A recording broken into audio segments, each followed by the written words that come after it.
नमस्कार साथियों, Gurukul online classes के इस मंच से मैं पवन सिंह आप सभी का एक बार फिर से हार्दिक स्वागत एवं अभिनंदन करता हूं।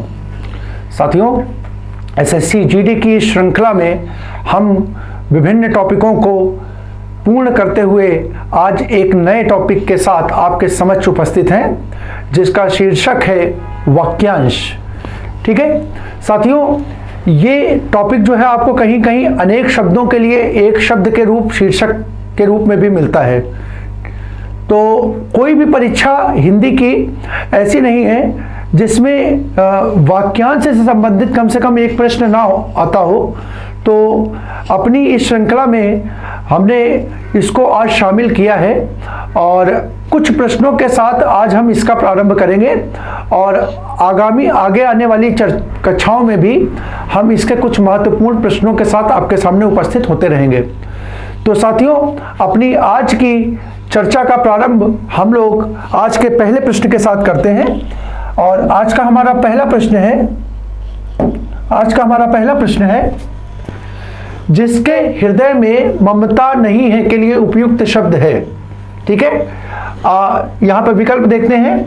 विकल्प ए मर्माहत, विकल्प ए मर्माहत, विकल्प बी क्रूर, विकल्प सी निर्मम और विकल्प डी निर्दय।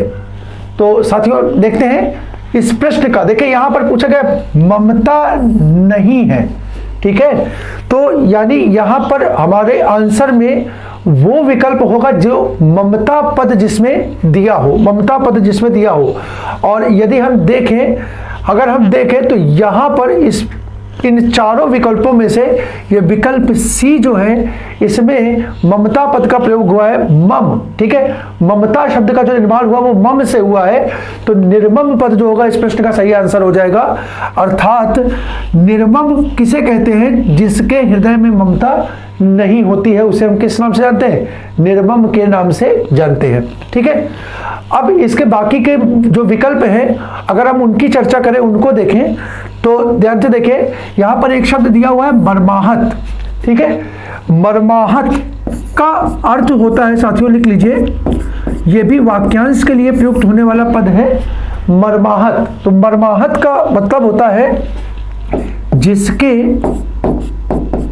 जिसके हृदय पर आघात किया गया हो, जिसके हृदय पर आघात किया गया हो उसे हम मर्माहत के नाम से जानते हैं। उसे हम किस नाम से जानते हैं? मर्माहत के नाम से जानते हैं। ठीक है साथियों, अगर हम क्रूर शब्द की बात करें तो क्रूर शब्द का जो अर्थ होता है वो निर्दयी होता है। ठीक है, निर्दयी होता है। निर्दयी या निर्दयी का मतलब होता है जिसके हृदय में दया ना हो, जिसके हृदय में दया ना हो। तो यहां पर देखिए हमारा विकल्प डी दिया हुआ है निर्दय। ठीक है, तो निर्दय पद भी वाक्यांश हो जाएगा किसके लिए? वो निर्दय पद वाक्यांश होगा जिसके हृदय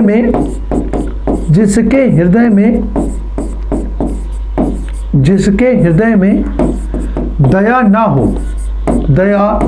हो। अगर हम ऐसे वाक्य के लिए एक शब्द का प्रयोग करेंगे तो वो शब्द हमारा हो जाएगा निर्दय। क्या हो जाएगा? निर्दय हो जाएगा, जिसके हृदय में दया ना हो। तो इस प्रकार से इस प्रश्न के जो विकल्प हैं, ठीक है, उन पे हम अपनी चर्चा पूर्ण कर लिए। आइए अपना अगला प्रश्न देखते हैं। हमारा अगला प्रश्न है जिसके सिर पर चंद्र हो के लिए एक शब्द होगा। ठीक है, विकल्प ए चंद्रशिखर, विकल्प बी चंद्रशेखर, विकल्प सी चक्रधर और विकल्प डी चंद्रग्रहण। तो साथियों यहां पर जरा ध्यान से देखेंगे तो विकल्प सी तो आपका हो ही नहीं सकता क्योंकि इसमें चंद्रमा का कहीं उल्लेख ही नहीं है। तो इस प्रश्न का पहले हम सही आंसर देख लेते हैं। इस प्रश्न का जो सही आंसर होगा वो होगा चंद्रशेखर। जिसके सिर पर चंद्र है या चंद्रमा है उसे हम चंद्रशेखर के नाम से जानते हैं। और ये चंद्रशेखर जो है साथियों सभी लोगों को मालूम है कि शिव का पर्यायवाची होता है।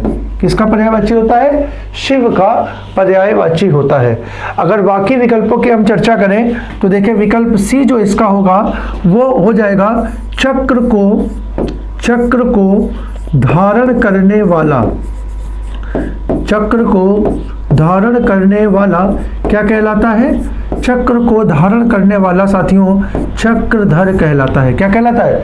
चक्रधर कहलाता है। ठीक है। चंद्र ग्रहण की इसी प्रकार हम बात करें तो चंद्रमा पर लगने वाला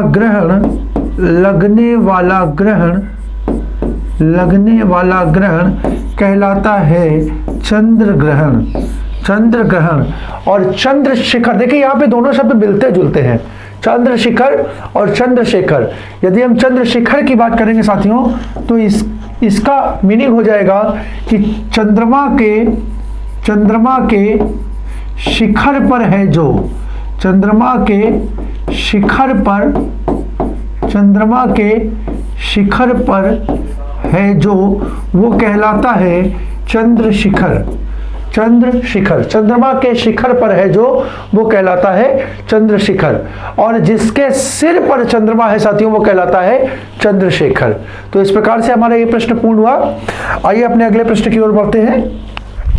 हमारा अगला प्रश्न है तिलक लगाने में किस अन्न का प्रयोग होता है? अन्न का प्रयोग होता है साथियों, जरा ध्यान से देखिएगा किस अन्न का प्रयोग होता है। तो यहां पर हम विकल्प देखते हैं। विकल्प ए गेहूं, बी अक्षत, सी जौ, डी उड़द।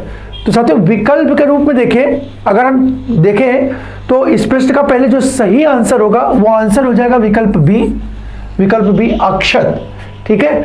अक्षत जो है वो पर्यायवाची अगर दूसरे संदर्भ में देखा तो किसका होगा? वो हो जाएगा चावल का।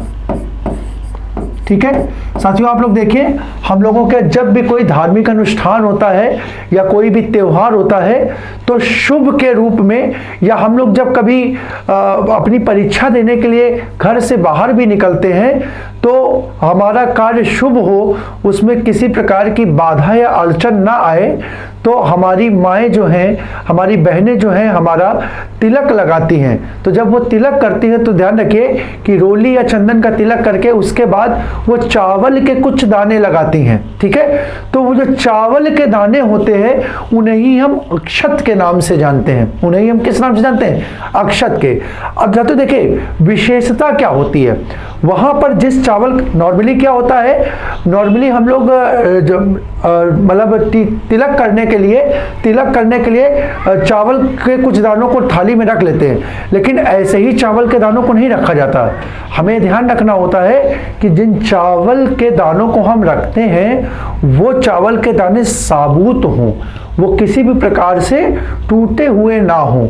ठीक है। टूटे हुए ना होने का मतलब होता है कि जो समूचे होते हैं, ठीक है, साबुत चावल का दाना होता है, तो वो इस चीज का परिचायक हो जाता है कि हम जिस भी कार्य के लिए जा रहे हैं उसमें किसी प्रकार का विघ्न नहीं होगा, किसी प्रकार की समस्या नहीं होगी। जिस कार्य के लिए हम जा रहे हैं वो पूर्ण होकर के ही हम वापस आएंगे। तो उसके लिए हम यहाँ पर अक्षत का, देखिए अक्षत की अगर मीनिंग भी लेंगे ना, अक्षत की मीनिंग भी आप लेंगे तो उसको अक्षत क्यों कहते हैं, जरा ध्यान से देखिए। यहां पर एक उपसर्ग के रूप में आपद और साथ में छत मूल पद का प्रयोग हुआ है। छत का मतलब होता है हानि, छत का मतलब होता है हानि, या दूसरे शब्दों में हम बात करें टुकड़ा, अगर चावल के संदर्भ में बात करें तो टुकड़ा, और आ का मतलब होता है नहीं। ठीक है। यानी चावल का ऐसा टुकड़ा जो टूटा हुआ नहीं होता है, टूटा हुआ नहीं होता, उसे हम अक्षत बोलते हैं, उसे हम अक्षत बोलते हैं। ठीक है। और इसका प्रयोग इसलिए करते हैं कि जिस कार्य के लिए, जिस मंशा के लिए, जिस उद्देश्य के लिए व्यक्ति बाहर जा रहा है उसके उद्देश्य में, दूसरे अर्थ के संदर्भ में देखिए, उसको किसी प्रकार की हानि ना हो, किसी प्रकार का कष्ट ना हो, उसका कार्य निर्विघ्न रूप से पूर्ण हो जाए, इस कारण हम तिलक में रोली के साथ अक्षत का प्रयोग करते। किसका प्रयोग करते? अक्षत का प्रयोग करते। साथियों बहुत महत्वपूर्ण प्रश्न है, इसको भी आप याद रख लेंगे कि तिलक लगाने के लिए जिस अन्न का प्रयोग होता है, जिस अन्न का प्रयोग होता है उसे हम अक्षत के नाम से जानते हैं। ठीक है, बाकी के तीनों अन्न हैं, इनका असंगत पद है, तिलक लगाने में इनका कभी प्रयोग नहीं होता है। ठीक है, तो इस प्रकार से हमारे इस प्रश्न का आंसर हो जाएगा विकल्प बी। आइए अपना अगला प्रश्न देखते हैं। हमारा अगला प्रश्न है, जिसका जन्म छोटी जाति अर्थात निचले वर्ण में हुआ हो। ठीक है, बहुत ध्यान से समझिएगा साथियों, बहुत महत्वपूर्ण चीज है, प्रश्न बहुत इंपॉर्टेंट है, परीक्षा के दृष्टिकोण से कई बार पूछा गया है। अब यहां पर जरा देखिए, विकल्प ए है इसका अंडज, बी शूद्र, सी अंत्यज और डी अशुद्ध। ठीक है, डी अछूत। अब यहां पर देखिए, यहां पर यदि पहले हम इस प्रश्न का आंसर देख लें तो इस प्रश्न का जो सही आंसर होगा वो आंसर हो जाएगा विकल्प सी। ठीक है, विकल्प सी। अब क्यों होगा उसकी चर्चा हम कर लेते हैं। ठीक है, देखिए कई लोगों ने इस प्रश्न को देखते ही, और कई बार हमने देखा भी है छात्रों से भी, जब हमारी चर्चा होती है क्लास में, ये प्रश्न को हम छात्रों के सम्मुख रखते हैं तो वहां पर बिना मतलब एकदम बिना किसी संकोच के, बिना किसी डाउट के छात्रों का पहला आंसर जो होता है वो शूद्र होता है। ठीक है, शूद्र। तो साथियों जरा ध्यान रखिएगा, हमारे यहां पर ये वर्ण की बात हो रही है, जरा ध्यान से देखिएगा, वर्ण की बात हो रही है। ठीक है, और हमारे यहाँ वैदिक संस्कृति में वर्णों का निर्धारण जो किया गया था वो, या वर्ग, एक प्रकार से बात करूं, वर्णों का वर्गीकरण जो किया गया था वो 4 प्रकार से किया गया था। ठीक है, वो कौन कौन सा था? वो था ब्राह्मण, क्षत्रिय, वैश्य और शूद्र। ठीक है साथियों, ध्यान रखिएगा, निर्धारण के 4 प्रकार से था, ब्राह्मण, क्षत्रिय, वैश्य और शूद्र, ये वर्गीकरण था। ठीक है, वर्ण व्यवस्था का। अब इनके वर्गीकरण का जो आधार था, ठीक है, इनके वर्गीकरण का जो आधार था कि किस आधार पर इन्हें वर्गीकृत किया जाएगा, किसे हम ब्राह्मण मानेंगे, किसे क्षत्रिय मानेंगे, किसे वैश्य मानेंगे और किसे शूद्र मानेंगे। तो साथियों इनके वर्गीकरण का आधार ये जन्म नहीं था, बल्कि इनके वर्गीकरण का आधार था कर्म। ठीक है, कर्म के अनुसार निर्धारित होता था कि उस व्यक्ति का वर्ण कौन सा होगा। ये साथियों बहुत महत्वपूर्ण चीज है, ये ध्यान रखिएगा कि यहां पर ये ब्राह्मण, क्षत्रिय, वैश्य, शूद्र जो हम वर्ण के रूप में देखते हैं, चातुर्य वर्ण की व्यवस्था को पढ़ते हैं, ये जन्म पे आधारित नहीं थी। कालांतर में जब जाति व्यवस्था भारत में आई तो जाति व्यवस्था में ये रूढ़िवादिता आ गई, ये दोष आ गया कि ये जाति व्यवस्था जो कि कर्मों पे आधारित थी वो जन्म पे आधारित हो गई। ठीक है, तो ध्यान रखिएगा, यहाँ पे मैं आपके सामने एक चीज बहुत महत्वपूर्ण स्पष्ट कर रहा हूं। ये 2 चीजें जिसको हम लोग सामान्य रूप से एक ही समझते हैं, साथियों दोनों अलग अलग है। जाति का वर्ण से कोई लेना देना नहीं, अंतर बस इतना समझ लीजिए, जाति व्यवस्था जो बनी वो किस पे आधारित थी? जन्म पे आधारित थी, और जो वर्ण व्यवस्था बनी वो किस पे आधारित थी? कर्म पे आधारित थी। इसी कारण ये व्यवस्था जो थी वो श्रेष्ठ मानी जाती थी।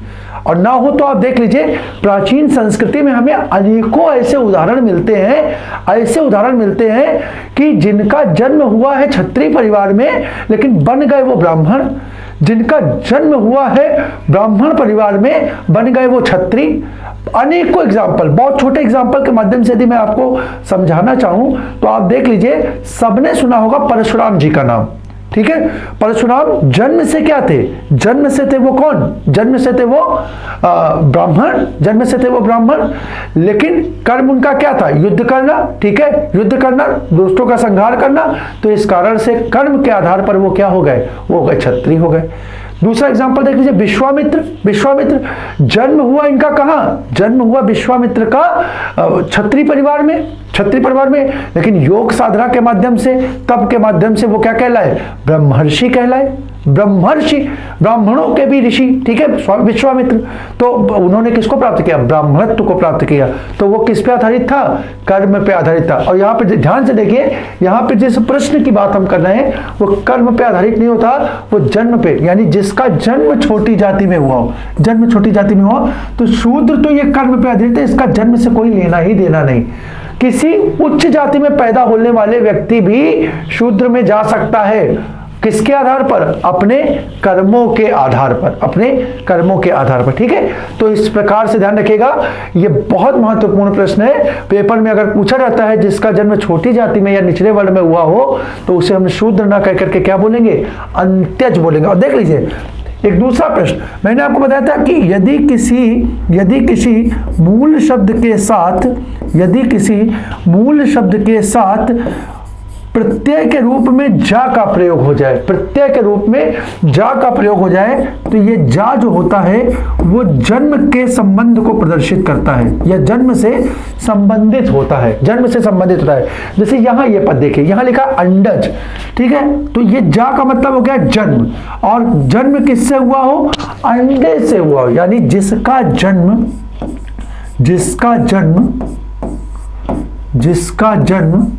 अंडे से हुआ हो, जिसका जन्म अंडे से हुआ हो, साथियों वो क्या कहलाता है?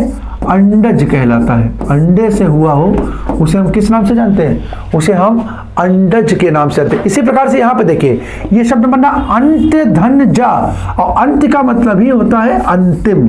अंत्य का मतलब क्या होता है? अंतिम। और देखिए यही हमारा प्रश्न था, जिसका जन्म अंतिम जाति या छोटी जाति, अंतिम जाति या छोटी जाति में हुआ, वो क्या कहलाएगा? अंत्यज कहलाएगा। क्या कहलाएगा? अंत्यज कहलाएगा। अछूत का मतलब हो जाता है जिसे छुआ ना जा सके, जिसे छुआ ना जा सके, साथियों वो क्या कहलाता है? अछूत। जिसे छुआ ना जाए वो क्या कहलाता है? अछूत, ठीक है। तो इस प्रकार से ये प्रश्न का आंसर और उसके विकल्प हमारे कंप्लीट हो गए। बहुत महत्वपूर्ण प्रश्न है साथियों, मैं बार बार आपसे कह रहा हूं कि इस प्रश्न को आप याद कर लीजिएगा या बार बार पढ़िएगा, ठीक है।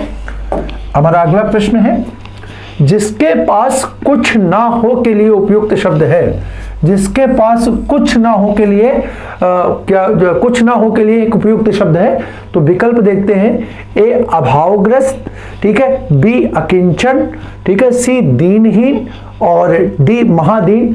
तो साथियों इस प्रश्न का जो सही आंसर होगा वो होगा विकल्प ए अकिंचन। अकिंचन बहुत इंपॉर्टेंट प्रश्न है, परीक्षाओं में कई बार पूछा गया है, ठीक है। तो इसको भी आप लोग देख लेंगे कि जिसके पास कुछ ना हो उसके लिए एक शब्द प्रयुक्त होता है अकिंचन। बाकी के जो तीनों पद हैं ये तीनों ही असंगत हैं, ठीक है, इसका इन पदों से कोई लेना देना नहीं है, तो इसको हम छोड़ देते हैं। हम अपने अगले प्रश्न की ओर बढ़ते हैं। हमारा अगला प्रश्न है, आधी रात का समय। ये भी बहुत इंपॉर्टेंट समय क्वेश्चन है। आधी रात का समय क्या कहलाता है? ठीक है, आधी रात का समय क्या कहलाता है?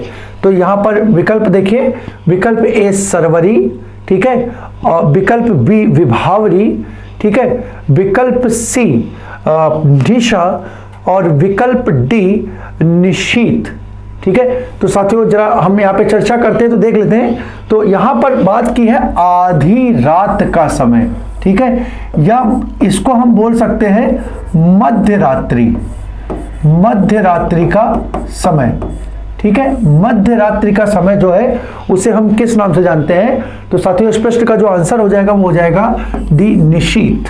बहुत इंपॉर्टेंट प्रश्न है, डी निशीत इस प्रश्न का आंसर हो जाएगा, और बाकी के तीनों जो होंगे वो असंगत हो जाएंगे। देखिए ये बाकी ये चारों विकल्प जो दिए, जरा ध्यान से देखेगा, चाहे वो शर्वरी हो, चाहे वो निशा हो, चाहे वो विभावरी हो, और चाहे वो निशीत हो, इन चारों विकल्पों की एक खासियत है, और वो खासियत क्या है? ये चारों ही रात के पर्यायवाची हैं, रात के पर्यायवाची हैं, ठीक है। कौन कौन सा? निशा, निशा, ठीक है, निशा, शर्वरी, शर्वरी, शर्वरी, विभावरी, विभावरी, और निशीत, निशीथ, ये चारों ही रात के पर्यायवाची हैं। ये ध्यान रखिएगा, ये चारों ही रात के पर्यायवाची हैं। अब यदि हम बात करें तो जरा देख लेते हैं कि वाक्यांश के रूप में क्या इनका प्रयोग हो सकता है। देखिए, निशा तो सीधे सीधे एक पद है जिसका अर्थ क्या होता है, रात या रात्रि। ठीक है, रात या रात्रि निशा कहलाती है। यदि हम बात करें शर्वरी की, यदि हम बात करें शर्वरी की, तो शर्वरी का मतलब क्या होता है? शर्वरी का मतलब होता है, या तो साथियों याद रखिएगा, रात्रि का अंतिम पहर, अंतिम पहर, या दूसरे शब्दों में हम कह सकते हैं, दूसरे शब्दों में हम कह सकते हैं कि सुबह की गोधूली बेला, सुबह की गोधूली बेला, ठीक है, गोधूली बेला जो कहलाती है उसे हम किस नाम से जानते हैं? उसे हम शर्वरी के नाम से जानते हैं। किस नाम से जानते हैं उसे हम शर्वरी के नाम से जानते हैं। ठीक है साथियों, उसे हम शर्वरी के नाम से जानते हैं। ठीक है, और दूसरा पद जो हमारा है विभावरी, जो दूसरा पद है विभावरी, तो इसको याद रखिएगा, विभावरी शब्द का प्रयोग होता है तारों भरी रात के लिए। तारों भरी रात यानी ऐसी रात जिसमें आकाश में खूब ढेर सारे तारे दिखाई देते हों, खूब ढेर सारे तारे दिखाई देते हो, उसे हम किस नाम से जानते हैं? उसे हम विभावरी के नाम से जानते हैं। उसे हम विभावरी के नाम से जानते हैं। इसी प्रकार से निशीथ यहां पर हो गया कि जो मध्य की रात्रि होती है, जो आधी रात का समय होता है, उस काल को हम लोग किस नाम से जानते हैं? निशीथ काल के नाम से जानते हैं, निशीथ के नाम से जानते हैं। तो साथियों, इस प्रश्न को भी हम लोग कंप्लीट करते हैं और आगे की ओर बढ़ते हैं। हमारा अगला प्रश्न है हवन में जलाने वाली लकड़ी के लिए शुद्ध शब्द है। ठीक है, हम लोग अक्सर घर में जब वैदिक अनुष्ठान करते हैं या कुछ धार्मिक अनुष्ठान करते हैं तो वहां पर अंत में उसकी पूर्णाहुति के लिए यज्ञ या हवन का आयोजन किया जाता है। तो उस हवन में जिस लकड़ी का प्रयोग होता है साथियों, उस लकड़ी को हम किस नाम से जानते हैं? तो देखते हैं, विकल्प ए हवन सामग्री, बी वन काष्ठ, सी शुष्क काष्ठ और डी समिधा। तो साथियों, इस प्रश्न का जो सही आंसर होगा वो हो जाएगा डी समिधा। ठीक है, हवन सामग्री का मतलब हवन में प्रयुक्त होने वाली सामग्री। ठीक है, ऐसी सामग्री जिसके माध्यम से हम लोग क्या करते हैं? हवन करते हैं, उसे हम हवन सामग्री के नाम से जानते हैं। वन काष्ठ की यदि हम बात करें तो साथियों यहां पर देखिए, काष्ठ का मतलब लकड़ी होता है। तो जो वनों में पाई जाने वाली लकड़ी है, वनों में पाई जाने वाली लकड़ी है, उस लकड़ी को हम वन काष्ठ के नाम से जानते हैं, वन काष्ठ के नाम से जानते हैं। और शुष्क का मतलब होता है सूखी, शुष्क का मतलब होता है सूखा, सूखा या सूखी। ठीक है, और काष्ठ यानी जो सूखी हुई लकड़ी होती है, मुख्य रूप से क्या होता है यहाँ पर शुष्क काष्ठ देने का अर्थ ही ये है कि जब भी हम कभी ऐसे अनुष्ठान करते हैं तो हम लोग ऐसी लकड़ी का प्रयोग करते हैं जो आसानी से जल जाए। तो साथियों, हम लोग बहुत अच्छे से जानते हैं कि जो सूखी हुई लकड़ी होती है उसमें आग जो है बहुत आसानी से बहुत जल्दी पकड़ लेती है। तो हम लोग समिधा में जिस लकड़ी का प्रयोग करते हैं वो लकड़ी प्रायः शुष्क काष्ठ होती है। ठीक है, सूखी हुई लकड़ी होती है, उसका प्रयोग करते हैं। लेकिन हम उसके लिए शुष्क काष्ठ का प्रयोग नहीं करेंगे। उसके लिए हम लोग जिस शब्द का प्रयोग करेंगे वो शब्द क्या होगा? समिधा होगा। तो शुष्क काष्ठ का मतलब हो जाएगा सूखी लकड़ी। सूखी हुई लकड़ी के लिए हम लोग पद का प्रयोग करते हैं शुष्क काष्ठ। अगर आपसे पूछा जाए सूखी हुई लकड़ी क्या क्या कहलाती है, तो वहां पे हम बोल सकते हैं कि उसे हम शुष्क काष्ठ के नाम से जानते हैं। ठीक है, तो साथियों, इस प्रकार से ये क्वेश्चन भी हमारा पूर्ण हुआ। अपने अगले प्रश्न की ओर बढ़ते हैं। हमारा अगला प्रश्न है, रंगमंच के पर्दे के पीछे का स्थान क्या कहलाता है या कहा जाता है? तो इसका विकल्प है ए पृष्ठभूमि, ठीक है, बी नेपथ्य, सी मंच पृष्ठ और डी गुहा मंच। तो साथियों, ये भी बहुत इंपॉर्टेंट प्रश्न है। तो इस प्रश्न का जो सही आंसर है वो हो जाएगा बी नेपथ्य। ठीक है, रंगमंच के पर्दे के पीछे का स्थान जो होता है उसे हम नेपथ्य के नाम से जानते हैं। और बाकी के जो तीनों तीनों विकल्प हैं वो तीनों असंगत हैं। इस प्रश्न के जो हमारा प्रश्न है इससे इसका कोई भी वास्तविक संबंध नहीं है। तो इसको हम छोड़ करके अपने अगले प्रश्न की ओर बढ़ते हैं। हमारा अगला प्रश्न है, दिशाएं ही जिनका वस्त्र है उन्हें कहा जाता है। ठीक है साथियों, यहाँ पे जरा इसको थोड़ा सा संगत कर लीजिएगा, ये कहा नहीं होगा बल्कि कहा जाता है होगा, कहा जाता है। विकल्प देखते हैं, ए विश्वंभर, बी दिक्पाल, सी दिगंबर और डी पैगंबर। ठीक है, तो इस प्रश्न का साथियों देखिए, दिशाएं ही जिसका वस्त्र है। अगर ध्यान से देखिएगा, अगर आप इसको तोड़ेंगे इस शब्द को, ये हमारा इस प्रश्न का आंसर हो जाएगा सी। पहले तो आंसर जान लीजिए कि इस प्रश्न का आंसर होगा हमारा विकल्प सी। अब जरा हम देखते हैं कि दिगंबर पद बन कैसे रहा है। तो जब इस पद को हम तोड़ते हैं तो देखिए पद टूट जाता है, दिक धन अंबर, दिक धन अंबर।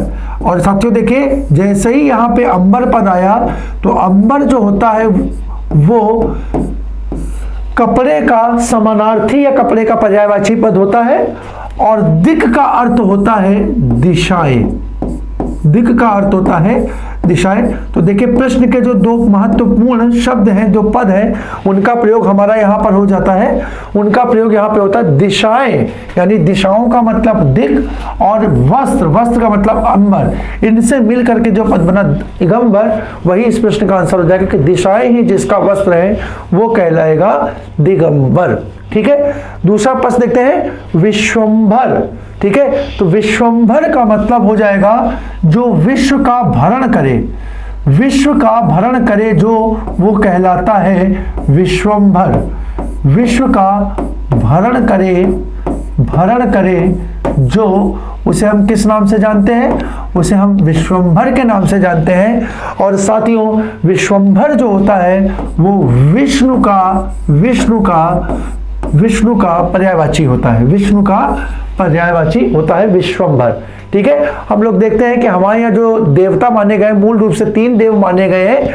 ठीक है, एक वो जो क्या करता है, जो सृष्टि को उत्पन्न करता है, दूसरा वो जो सृष्टि का भरण पोषण या संचालन करता है, और तीसरा वो जो सृष्टि का संहार करता है। इन्हीं को हम ब्रह्मा, विष्णु और महेश के नाम से जानते हैं। ठीक है, तो जो विश्व का भरण पोषण करे, समस्त विश्व को पोषित करे, उसे हम किस नाम से जानते हैं?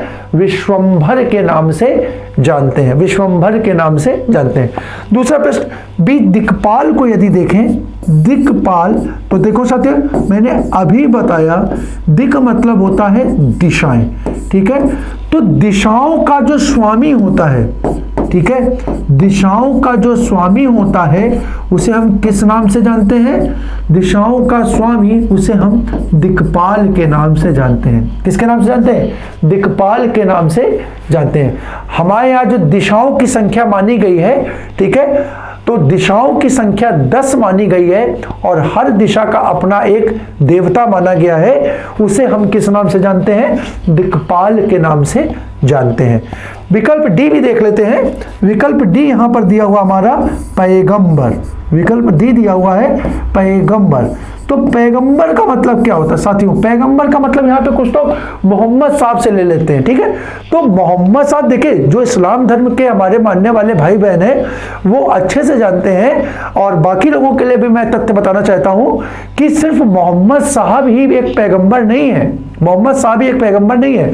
ठीक है, या दूसरे शब्दों में कुछ लोग कहते हैं कि मोहम्मद साहब भगवान है, नहीं, वो भगवान भी नहीं है। ठीक है, ईश्वरीय परंपरा के अनुसार मोहम्मद साहब जो है, या सॉरी इस्लाम परंपरा के अनुसार मोहम्मद साहब जो है वो ईश्वर ना होकर के ईश्वर के दूत हैं। ठीक है, ईश्वर के दूत मतलब मैसेंजर हैं, जो ईश्वर की बातों को हमारे सामने रखते हैं। तो इस्लाम परंपरा में माना जाता है, इस्लाम परंपरा माना जाता है कि मोहम्मद साहब जो है वो आखिरी पैगंबर हैं।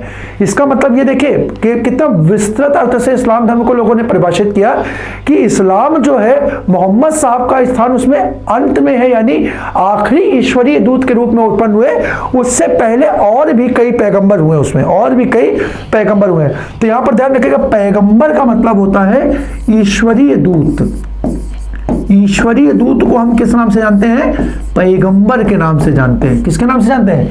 ईश्वरीय दूत को हम पैगंबर के नाम से जानते हैं, या जो ईश्वर का संदेश हमारे तक पहुंचाता है उसे हम पैगंबर बोलते हैं। क्या बोलते हैं? पैगंबर के नाम से जानते हैं। ठीक है, तो ये प्रश्न भी हमारा पूर्ण हुआ। अपने अगले प्रश्न की ओर हम लोग बढ़ते हैं। हमारा अगला प्रश्न क्या कह रहा है?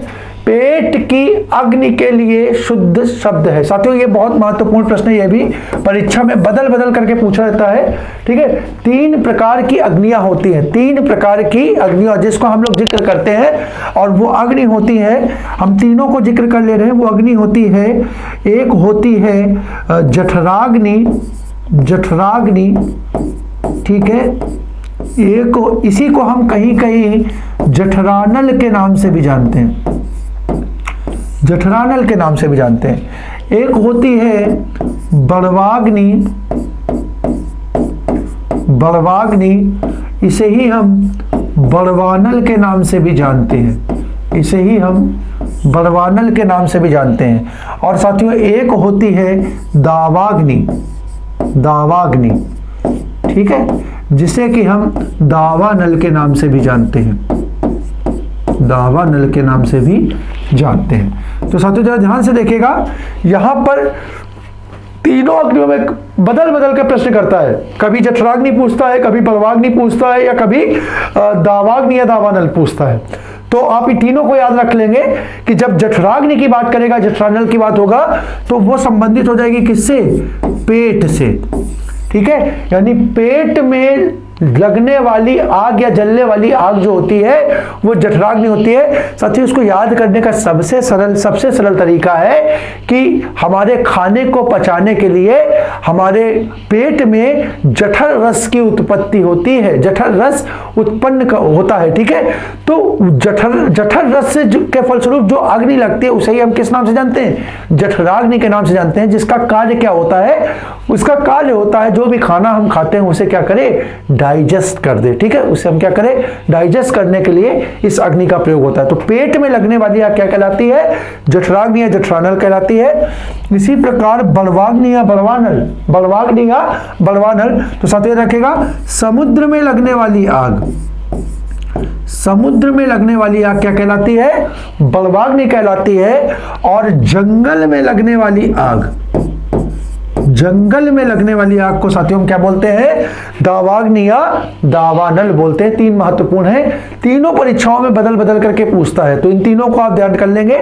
तो इस प्रश्न से देखिए, हमारा पूछा गया था पेट की अग्नि, तो इस प्रश्न का सही आंसर हो जाएगा विकल्प सी, जठराग्नि।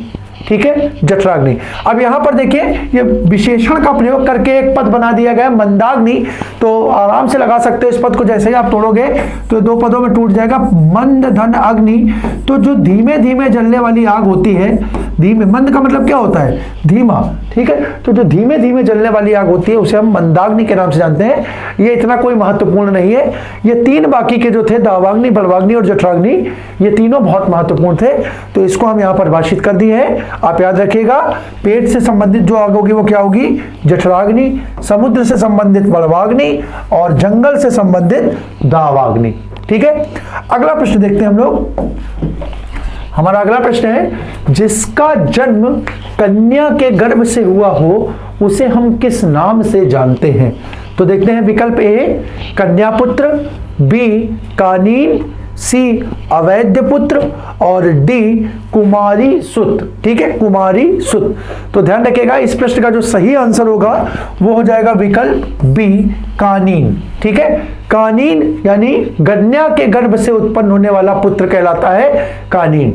हम लोग अपने धार्मिक ग्रंथों में देखते हैं तो बहुत से कैरेक्टर ऐसे मिल जाते हैं। इसमें सबसे महत्वपूर्ण है क्या? इसमें सबसे महत्वपूर्ण है कर्ण।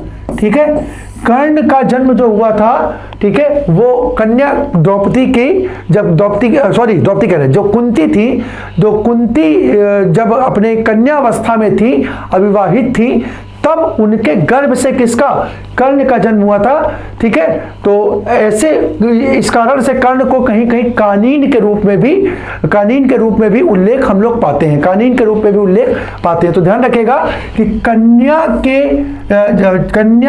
मतलब जिसका जन्म कन्या के गर्भ से हुआ हो या कन्या के गर्भ से जन्म लेने वाला जो होता है उसे हम कानीन के नाम से जानते हैं। ठीक है, अगला प्रश्न देखते हैं।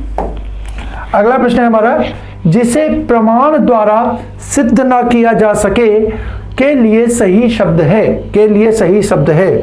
तो देखते हैं विकल्प ए अप्रमाणित, बी अनुप्रमेय, सी अप्रमेय और डी अप्रमाणिक। तो साथियों इस प्रश्न का जो सही आंसर होगा वो होगा विकल्प सी अप्रमेय। ठीक है, अब देखिए साथियों उसको याद करने का बहुत आसान तरीका मैं आपको बताता हूं। ठीक है, जब आप लोग हाई स्कूल की परीक्षा में पढ़ते होंगे, ठीक है, तो आपने वहां पे गणित में एक चैप्टर पढ़ा होगा प्रमेय से संबंधित। ठीक है, प्रमेय से संबंधित। उसे प्रमेय हम क्यों बोलते थे, जरा ध्यान से देखिएगा, प्रमेय हम क्यों बोलते थे?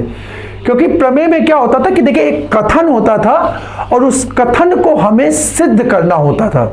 ठीक है, सिद्ध करना होता था, हमें प्रमाण देना होता था कि ये कथन जो दिया गया है ये कथन सही है, ये कथन सही है। तो हम प्रमाण द्वारा उसे पूरा एक कैलकुलेशन करके उसे प्रूफ करके दिखाते थे और आखिरी में जाकर के देखिए हम लोग बहुत प्यार से लिखते थे, हिंदी मीडियम के जो छात्र होंगे वो बहुत प्यार से लिखते थे इति सिद्धम। ठीक है, तो सिद्धम का मतलब क्या हुआ कि जो कथन था उसे आपने क्या किया? सिद्ध किया। उसे क्या किया? सिद्ध किया। तो यहीं पर बात देखिए, प्रमाण के द्वारा जिसे क्या किया गया? सिद्ध किया गया। और प्रमाण दे करके, वो प्रमाण क्या है? वो प्रमाण है आपका प्रूफ, वो प्रमाण है आपका प्रूफ जो आप देते थे। हम लोग वहां पे प्रमाण भी देते थे, ठीक है ना। कथन के बाद हम लोग लिखते थे प्रमाण, और इस प्रमाण में हम पूरी चीज को क्या करते थे? पूरी चीज को कैलकुलेट करके, और जब वो कथन के पास हम पहुंच जाते थे, कथन के पास पहुंच जाते थे, तो हम लोग वहां पर लिख देते थे इति सिद्धम, इति सिद्धम। तो यानी जो भी चीज हमारा कथन था उसे प्रमाण के द्वारा सिद्ध किया जा सकता है। किसके द्वारा? प्रमाण के द्वारा सिद्ध किया जाता था, इसलिए वो क्या कहलाता था? वो कहलाता था प्रमेय। क्या कहलाता था? प्रमेय। लेकिन यहां पर क्या है? जिसे प्रमाण द्वारा सिद्ध ना किया जा सके, प्रमाण द्वारा सिद्ध ना किया जा सके। तो साथियों जिसे प्रमाण द्वारा सिद्ध किया जा सके उसे हम बोलते हैं प्रमेय, और यदि ना किया जा सके तो हम इसके पहले किसके? एक आ उपसर्ग का प्रयोग कर देते हैं, एक आ उपसर्ग का प्रयोग कर देते हैं और शब्द क्या बना देते हैं?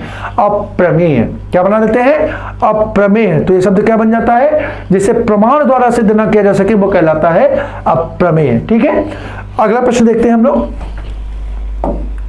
अगला प्रश्न है हमारा, उत्तराधिकार में प्राप्त संपत्ति के लिए एक शब्द है। ठीक है, इसको हटा दीजिए यहां से। प्राप्त संपत्ति के लिए एक शब्द है। तो विकल्प ए रिक्त, बी धरोहर, सी वसीयत और डी संदाय। तो साथियों इस प्रश्न का सही आंसर जो होगा वो हो जाएगा विकल्प ए रिक्त। उत्तराधिकार में प्राप्त संपत्ति जो है वो रिक्त कहलाती है। बाकी के तीनों ही पद जो है वो इस प्रश्न से असंगत हो जाएंगे। तो इस प्रश्न का सही आंसर हो जाएगा विकल्प ए रिक्त। अपना अगला प्रश्न देखते हैं हम लोग। हमारा अगला प्रश्न है, गुरु के समीप रहकर शिक्षा ग्रहण करने वाला के लिए एक शब्द है, या गुरु के समीप रहकर शिक्षा प्राप्त करने वाला कहलाता है। ठीक है साथियों, तो इस प्रश्न का जो विकल्प है वो देखते हैं। ए गुरुकुलवासी, बी छात्रावासी, डी अंतेवासी और डी आश्रमवासी। तो साथियों इस प्रश्न का जो सही आंसर होगा वो आंसर हो जाएगा विकल्प सी अंतेवासी। ठीक है, गुरु के समीप रहकर शिक्षा प्राप्त करने वाला कहलाता है अंतेवासी। बाकी के तीनों पदों को अगर हम देखें तो गुरुकुलवासी यानी जो वास कहां पर करे? गुरुकुल में वास करे, या जो गुरुकुल में रहे। ठीक है, गुरुकुल में रहे। अब देखिए यहां पर गुरुकुल में रहना और गुरुकुल में रह करके शिक्षा प्राप्त करना दोनों में बहुत अंतर है। ठीक है। गुरुकुल में रहने वाले यानी ऐसे लोग जो गुरुकुल की क्रियाकलापों से संबंधित होंगे वो भी गुरुकुल में निवास करेंगे। जैसे देखिए, गुरुकुल में विद्यार्थियों के जो पढ़ने वाले छात्र हैं उनके खाना बनाने वाले भी होंगे, उनकी देख रेख करने वाले भी होंगे, ठीक है। तो गुरुकुल में अन्य क्रियाकलापों संबंधी या गुरुकुल में आचार्य भी होंगे जो उन छात्रों को क्या करेंगे, पढ़ाएंगे, पढ़ाने वाले, ठीक है, पढ़ाने वाले गुरुजन भी होंगे, ठीक है। तो गुरुकुल में जो कोई भी रहेगा वो क्या कहलाएगा, गुरुकुलवासी, ठीक है। लेकिन अंतेवासी जो होगा वो गुरुकुल में रह करके क्या करेगा, शिक्षा प्राप्त करेगा। क्या करेगा, शिक्षा प्राप्त करने का कार्य करेगा। तो इस प्रकार से दोनों में अंतर स्पष्ट हो जाना चाहिए कि गुरुकुलवासी जो है एक विस्तृत समूह, एक विस्तृत समुदाय का नेतृत्व करेगा, जबकि अंतेवासी जो है उसमें से उन लोगों का समूह होगा जो गुरुकुल में रह करके क्या करेंगे, शिक्षा प्राप्त करेंगे, शिक्षा प्राप्त करेंगे। इसी प्रकार से छात्रावासी का मतलब हो जाएगा जो छात्रावास में निवास करे, जो छात्रावास में निवास करे, और जो आश्रम में वास करे उसे हम किस नाम से जानेंगे, आश्रमवासी के नाम से जानेंगे। किस नाम से जानेंगे, आश्रमवासी के नाम से जानेंगे। तो इस प्रकार से हमारा यह प्रश्न पूर्ण हुआ। आइए अपने अगले प्रश्न की ओर बढ़ते हैं। और हमारा अगला प्रश्न है, जो कठिनाई से समझने योग्य हो के लिए एक शब्द है। साथियों बहुत इंपॉर्टेंट शब्द है, इसको आप याद कर लेंगे, ठीक है, बहुत इंपॉर्टेंट शब्द है। विकल्प ए अगम, बी क्लिष्ट, सी दुर्बोध और डी दुर्गम। तो साथियों इस प्रश्न का जो सही आंसर होगा वो होगा दुर्बोध, ठीक है। अब इस पद को आप जरा देखेंगे तो ये पद बनना है दुह धन बोध। दुह धन बोध, बोध का मतलब होता है ज्ञान अथवा समझना, ज्ञान अथवा समझना। और यहां पर देखिए इस पद के साथ दु उपसर्ग का प्रयोग हुआ है, दु उपसर्ग का प्रयोग हुआ है, जिसका अर्थ यहां पर हो जाता है कठिन, ठीक है। यानी जो कठिनाई से प्राप्त ज्ञान हो या जिसे कठिनाई से समझा जाए उसे हम किस नाम से जानेंगे, दुर्बोध के नाम से जानेंगे। साथियों इस प्रश्न के बाकी विकल्प को देख लेते हैं। तो यहां पर अगम का मतलब हो जाएगा आधनगम, आधनगम। गम का मतलब होता है जाना और आ का मतलब होता है नहीं, ठीक है। यानी जहां नहीं जाया जा सके, ठीक है, जहां ना जाया जा सके उसे हम किस नाम से जानते हैं, अगम के नाम से जानते हैं। किसके नाम से जानते हैं, अगम के नाम से जानते हैं। इसी प्रकार यहां पर देखिए साथियों यहां पर दुर्गम शब्द है।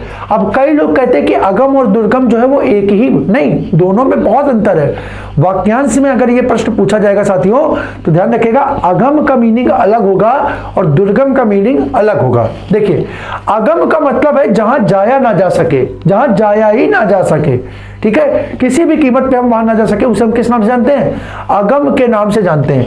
लेकिन साथियों जब दुर्गम की हम बात करते हैं तो देखिए पद बनता है दुहधन गम, दुहधन गम। अब गम का मतलब हमने देखा, गम का मतलब होता है जाना, ठीक है, संस्कृत की गम धातु है, और दुह का मतलब होता है कठिन, ठीक है। यानी जहां कठिनाई से जाया जा सके, मतलब एक का अर्थ है कि जहां जाना संभव ही ना हो, जहां जाना संभव ही ना हो, और दूसरे का अर्थ क्या है, जहां जाया तो जा सके लेकिन जाने में क्या हो, बहुत कठिनाई हो, कठिनाइयों का सामना करे, लेकिन अंततः हम वहां तक पहुंच जाए तो उसे हम किस नाम से जानते हैं, दुर्गम से के नाम से जानते हैं। यानी इसका मीनिंग क्या बनेगा, जहां जाना कठिन हो, जहां जाना कठिन हो उसे हम किस नाम से जानते हैं, दुर्गम के नाम से जानते हैं। किसके नाम से जानते हैं, दुर्गम के नाम से जानते हैं। और साथियों क्लिष्ट का शाब्दिक अर्थ जो होता है वो होता है कठिन, क्लिष्ट का शाब्दिक अर्थ होता है कठिन, ये इसका पर्यायवाची हो जाएगा। तो याद रखिएगा इस प्रश्न के चारों हमारे जो विकल्प है उसकी चर्चा पूर्ण हुई, और इस प्रश्न का जो सही आंसर है वो है विकल्प सी, दुर्बोध, ठीक है। तो साथियों इस प्रकार से आज की हमारी जो चर्चा है वो पूर्ण हुई, ठीक है। हमने कुछ महत्वपूर्ण परीक्षा में आए हुए प्रश्नों को आपके सामने रखा, हालांकि ये एक सिर्फ प्रयास है कुछ प्रश्नों के माध्यम से, ठीक है। श्रृंखला बहुत बड़ी है, वाक्यांश के शब्द बहुत अधिक हैं, तो इस प्रकार से जो और अन्य महत्वपूर्ण प्रश्न होंगे इस विषय से संबंधित, उनको हम अपनी आगामी कक्षा में लेकर के आपके सामने उपस्थित होंगे। तब तक हम आपसे आशा करते हैं कि आप अपनी तैयारी को इसी प्रकार जारी रखें, ठीक है, और अपनी तैयारी और अच्छे तरीके से करते हुए परीक्षा, जिन छात्रों की भी परीक्षा बाकी है वो परीक्षा में शामिल हों और अपने लक्ष्य को प्राप्त करें। ऐसी कामना के साथ मैं आज की अपनी चर्चा को यहाँ पर विराम देता हूँ। आप सभी को जय हिंद।